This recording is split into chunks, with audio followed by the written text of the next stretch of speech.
ನೋಡಿ, ಕಾಲೇಜ್ಗಳಲ್ಲಿ ಯೂನಿಫಾರ್ಮ್ ಅನ್ನೋದನ್ನು 1964 ಮಾಡಿರೋದು. ಶಾಲಾ ಕಾಲೇಜುಗಳಿಗೆ ಯೂನಿಫಾರ್ಮ್ ಅನ್ನೋದನ್ನು, ಯೂನಿಫಾರ್ಮಿನ ಪಾರ್ಟ್ ಆ್ಯಂಡ್ ಪಾರ್ಸಲ್ ಹಿಜಾಬ್ ಇದ್ದರೆ ಓಕೆ, ಬುರ್ಕಾ ಇದ್ದರೆ ಓಕೆ.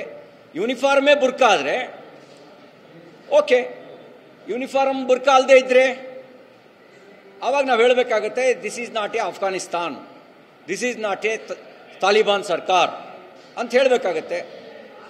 ಹಾಗಾಗಿ ಯೂನಿಫಾರ್ಮ್ ಏನಿದೆ ಅದಿರಬೇಕು ಅಂತ ನಮ್ಮ ಪ್ರತಿಪಾದನೆ. ಯಾವ ವಸ್ತ್ರ ಬೇಕು ಬೇಡ ಅನ್ನೋ ಪ್ರಶ್ನೆ ಅಲ್ಲ. ಫ್ರೀಡಮ್ ಇದೆ, ನಮ್ಮ ದೇಶದಲ್ಲಿ ಫ್ರೀಡಮ್ ಇದೆ.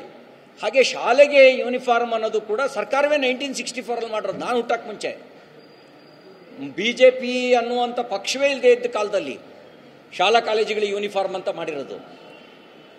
ಆ ಯೂನಿಫಾರ್ಮಿನ ಪಾರ್ಟ್ ಆ್ಯಂಡ್ ಪಾರ್ಸಲ್ ಯಾವುದಿರುತ್ತೆ ಅದಿರಬೇಕು, ಯಾವುದಿರೋದು ಅದಿರಬಾರ್ದು. ಹಾಗಾಗಿ ಡ್ರೆಸ್ ಕೋಡ್ ಏನಿರಬೇಕು ಅನ್ನೋದು ಇಂಡಿವಿಜುವಲ್, ಅದು ನಾವು ಯಾವ ಡ್ರೆಸ್ ಬೇಕಾದ್ರೂ ನಾವು ಹಾಕ್ಕೊಳ್ಬೋದು. ಆದರೆ ಶಾಲಾ ಕಾಲೇಜುಗಳಿಗೆ ಒಂದು ಯೂನಿಫಾರ್ಮ್ ಅಂತ ಮಾಡಿದ್ಯಪ್ಪ, ಕೋರ್ಟಿಗೆ ಒಂದು ಯೂನಿಫಾರ್ಮ್ ಅಂತ ಮಾಡಿದ್ಯಪ್ಪ. ಕೋರ್ಟಿಗೆ, ಹೈಕೋರ್ಟಿಗೆ ಒಂದು ಯೂನಿಫಾರ್ಮ್ ಇದೆ, ಸುಪ್ರೀಂ ಕೋರ್ಟಿಗೆ ಒಂದು ಗೌನ್ ಹಾಕ್ಕೊಂಡು ಬರ್ತಾರೆ. ಇಲ್ಲಿ ಜಿಲ್ಲಾ ನ್ಯಾಯಾಲಯಗಳಿಗೆ ಕರಿಕೋಟ್ ಹಾಕೊಂಡು ಬರ್ತಾರೆ.